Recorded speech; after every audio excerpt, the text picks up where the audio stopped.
औज़ुबिल्लाहिमिनश्शैतानिर्रजीम बिस्मिल्लाहिर्रहमानिर्रहीम। अस्सलाम वालेकुम everyone, welcome to world wide zoology. This is Iram Zafar. आज हम बात करेंगे एंट्री टेस्ट के हवाले से कि कौन कौन सी यूनिवर्सिटी अपना एंट्री टेस्ट किस तरीके से कंडक्ट करती है। एंट्री टेस्ट एमसीक्यूज़ बेस्ड होता है, सब्जेक्ट बेस्ड होता है, गैट बेस्ड होता है। सब्जेक्ट बेस्ड कितना होता है और गैट बेस्ड कितना होता है। एमफिल और एमएस के हवाले से मैं एक बात क्लियर कर देना चाहूँ कि जो एमफिल है उसकी जो टर्मिनोलॉजी आजकल यूज़ की जाती है वो यूज़ की जाती है जिन्होंने बीएससी किया होता है, एमएससी की होती है और फिर बाद में वो एमफिल करते हैं। यानी जिन्होंने बीएससी और एमएससी की होती है उनके लिए वर्ड एमफिल यूज़ किया जाता है, जबकि जिन्होंने अपनी जो ग्रेजुएशन है वो अगर बीएस की हुई है तो उनके लिए एमएस का वर्ड यूज़ कर दिया जाता है। So basically there is no major difference between these two terms. So आज हम बात करेंगे कि हम एंट्री टेस्ट को किस तरीके से प्रिपेयर करेंगे, एंट्री टेस्ट के अंदर कौन कौन से सब्जेक्ट शामिल होते हैं और हमने उन सब्जेक्ट्स की तैयारी कैसे करनी है। तो नेक्स्ट सबसे इम्पोर्टेंट बात है जो हम इस वीडियो में डिस्कस करेंगे वो है कि आपका सीजीपीए क्या वाकई मैटर करता है, क्योंकि बहुत सारे बच्चे ऐसे हैं जो इवन मेरे अपने जो कलीग्स हैं वो भी ये इस वजह से कि उनका सीजीपीए बहुत कम है एंट्री टेस्ट के अटैम्प्ट ही नहीं करते। लेट्स सपोज इनका सीजीपीए 3 है या 2.9 है, वो इस तरफ जाते ही नहीं है कि हम एंट्री टेस्ट दें, वो डिसहार्ट हो जाता है कि हमारा एडमिशन नहीं होगा। तो ये बात तो सबसे पहले आप लोगों ने क्लियर कर लेनी है कि आपने अपने सीजीपीए की वजह से टेस्ट को कभी भी ऐसे नहीं करना कि अटैम्प्ट नहीं करना, क्योंकि अगर आपका सीजीपीए कम है तो आपको ये सोचना चाहिए कि मैं अपने सब्जेक्ट बेस का जो प्रिपरेशन है उसको बिल्कुल पक्का कर लूँ ताकि उसके अंदर मैं हाईएस्ट मार्क्स स्कोर करूँ और जिससे आपकी सीजीपीए की कमी पूरी हो जाएगी। क्योंकि आपका एक एकेडमिक है, एकेडमिक आपका 40% है, उसके अंदर से आपका अगर सीजीपीए कम भी है तो आप एटलीस्ट आपने बाकी मैट्रिक और एफएससी के मार्क्स तो आपको मिलेंगे ही। और फिर उसके बाद आप अगर टेस्ट में ज़्यादा स्कोर कर लेते हैं तो वो 40% आप ज़्यादा स्कोर कर सकते हैं। उसके बाद इंटरव्यू के भी आप अच्छी तैयारी कर लें तो वो भी आप मार्क्स स्कोर कर सकते हैं। अब इसके बाद हम इसके अंदर ये भी डिस्कस करेंगे कि 10% ऑफ पब्लिकेशन और जॉब क्या होती है। तो हम एक अब जनरल ओवरव्यू लेते हैं कि जो तमाम यूनिवर्सिटीज़ है वो जनरली क्या क्या चीज़ें देखती है और आपका मेरिट किस बेस पे कैलकुलेट होता है। तो सबसे पहले तो आ जाता है आपके एकेडमिक्स। एकेडमिक क्वालिफ़िकेशन आपका 40% कैलकुलेट होता है, यानी आपके जितने भी मार्क्स हैं आपने उन सबका 40% उसका निकालना होता है। फिर उसके बाद है आपकी कोई भी एचएससी पब्लिकेशन, अगर आपकी कोई भी पब्लिकेशन हुई है तो उसके आपको मार्क्स दिए जाएंगे। अगर एक पब्लिकेशन है तो उसका 1 मार्क्स अलॉट होगा, अगर 2 पब्लिकेशन है तो 2 मार्क्स अलॉट होंगे, अगर 3 है तो 3। इसी तरीके से ये 5 तक सिर्फ इसके नंबर रखे गए हैं, यानी 5%। अगर आप जो गवर्नमेंट एम्प्लॉय हैं और आप गवर्नमेंट जॉब कर रहे हैं तो भी आपको मार्क्स दिए जाएंगे आपके ईयर्स ऑफ एक्सपीरियंस की बेस पे, इसको भी सिर्फ 5% रखा गया। अब इसके बाद जो है मेन आपका आ रहा है सब्जेक्ट रिटन एंट्री टेस्ट। ये एमसीक्यू बेस्ड भी हो सकता है, शॉर्ट क्वेश्चंस भी हो सकते हैं। यूनिवर्सिटीज़ के अंदर सबका अपना अपना क्राइटेरिया होता है। ये एमसीक्यूज़ बेस्ड भी हो सकता है, शॉर्ट क्वेश्चन आंसर्स भी आ सकते हैं और गैट बेस और एंट्री सब्जेक्ट बेस दोनों इकट्ठे भी हो सकते हैं। इनको भी 40% रखा गया है। और उसके बाद लास्ट इंटरव्यू है उसको भी 10% रखा जाता है। इंटरव्यू की जो परसेंटेजेस हैं, ये जो परसेंटेजेस है ये हर यूनिवर्सिटी अपने लिहाज से चेंज भी कर सकती हैं कि वो कौन कौन सी परसेंटेज को बढ़ाना चाहे। जैसे वो अपने इंटरव्यू की जो परसेंटेज है कोई इसको बढ़ा के 10 से 20% भी तक भी ले जाता है। तो ये यूनिवर्सिटी का अपना क्राइटेरिया भी होता है कि वो इसको किस तरीके से चेंज कर ले, लेकिन जनरली इसी को फॉलो किया जाता है।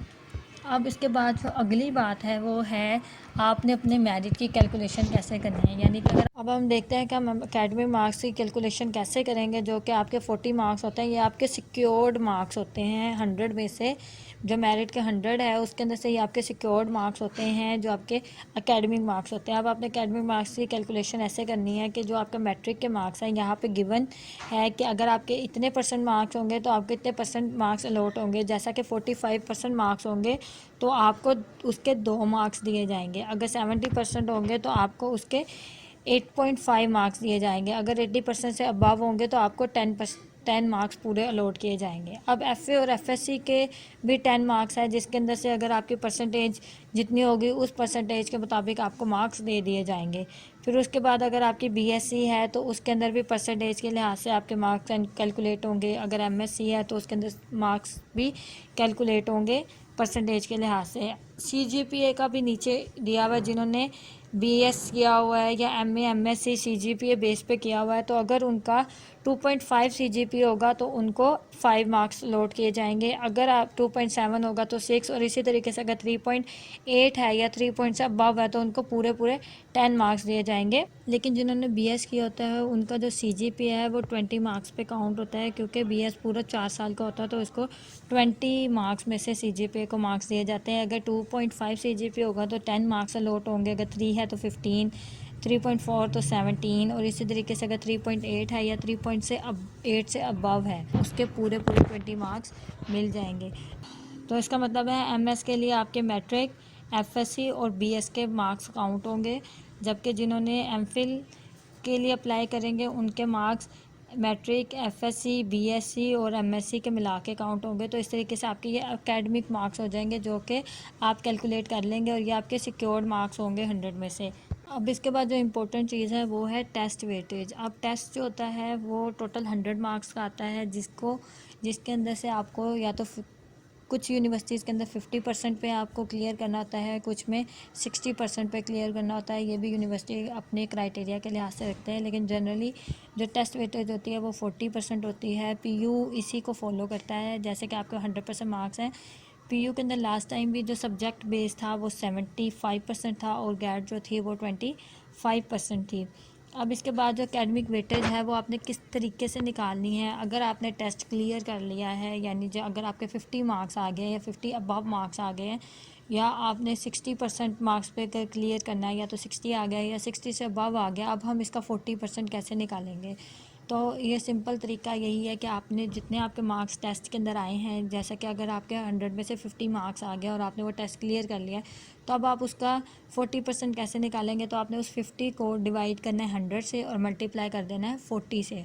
तो आपके पास जो मार्क्स आएंगे, जैसे कि अगर मैं 50 को 100 से डिवाइड करके मल्टीप्लाई बाय 40 करूँगी तो वो आएंगे 20 मार्क्स। इसका मतलब है कि जो 40% आप मार्क्स बने हैं, आपके जो 40% टेस्ट वेटेज बनेगी वो आपकी 20 मार्क्स बनेंगे। तो इस तरीके से आपने अपने टेस्ट वेटेज और टेस्ट मार्क्स को भी कैलकुलेट कर लेना है। आज जो सबसे इम्पोर्टेंट चीज़ है वो है इंटरव्यू। बहुत सारे बच्चे इंटरव्यू की बहुत ज़्यादा टेंशन लेते हैं कि इंटरव्यू में क्या आएगा क्या नहीं आएगा।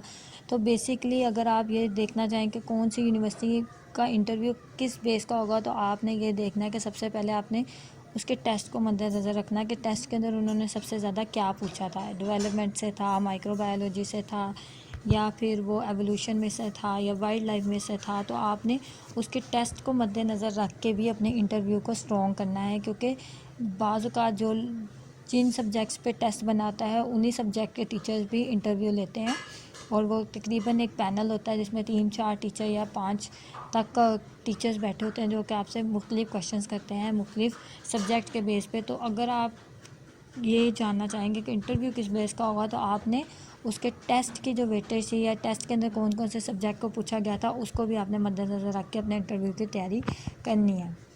और बेस जी सी यू है, जी सी यू का भी जो टोटल पेपर होता है वो 100 मार्क्स होता है, लेकिन 60% सब्जेक्ट बेस होता है और 40% गैट बेस होता है। अब मिनिमम मार्क्स इनके 50 ही थे, आई थिंक लास्ट टाइम इनका 60% पे था। तो आपने ये 60 तक को मार्क्स सिक्योर करने की तो ज़रूर कोशिश करनी है। अब इसके बाद ये है कि जो गैट का पेपर है वो उसमें सबसे ज़्यादा पूछा जाता है इंग्लिश, मैथमेटिक्स और एनालिटिकल पे ही बेस कर रहा होता है। तमाम यूनिवर्सिटीज़ का बेसिकली यही पैटर्न है, जिसके अंदर वो इंग्लिश, मैथमेटिक्स और एनालिटिक्स को गैट के अंदर शामिल करते हैं। अब जो है ये पेपर जीसीयू के अंदर पेपर दोनों को अलग-अलग पेपर दिए जाते हैं। सबसे पहले गैट का पेपर दिया जाता है, जिसके जो टोटल टाइम होता है वो 75 मिनट्स दिया जाता है, जिसके अंदर आपने गैट के पेपर को कंप्लीट करना होता है। उसके बाद आपसे गैट का पेपर ले लिया जाता है, फिर आपको सब्जेक्ट बेस्ड पेपर पकड़ाया जाता है, जिसके टोटल 60 मार्क्स होते हैं, जिसके अंदर से आपने उसके अंदर मैक्सिमम मार्क्स सिक्योर करने होते हैं पास होने के लिए। अब जब आपके पास दोनों गैट और दोनों पेपर आ जाते हैं तो उसके अंदर आपने पूरे 50% मार्क्स लेने होते हैं इसको सिक्योर करने के लिए। अब जैसे गैट है, गैट को कैसे प्रिपेयर किया जाए। गैट को आप नेट से भी सिंपल प्रिपेयर कर सकते हैं, या NTS और जो गैट्स की बुक्स होती हैं वो भी आप लेकर प्रिपेयर कर सकते हैं। अगर LCW के पेपर की बात करें तो जो लास्ट टाइम पेपर आया था वो MCQs बेस्ड था और 7 शॉर्ट क्वेश्चन आंसर्स पूछे गए थे, जो कि बिल्कुल शॉर्ट और शॉर्ट क्वेश्चन आंसर्स के बारे में पूछा गया था, जो कि जनरल थे और कंसेप्चुअल थे। अब जो है वो जनरली 80 MCQs आते हैं उसके अंदर और 10 शॉर्ट क्वेश्चन आते हैं, और गैट बेस बिल्कुल भी नहीं था।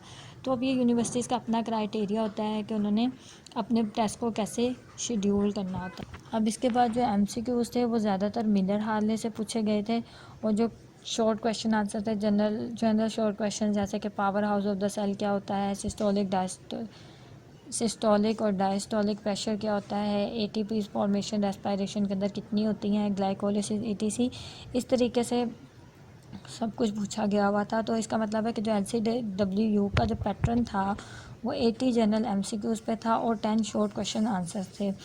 अब जो थे वो ज़्यादातर सारे मिलर हार्ले से थे।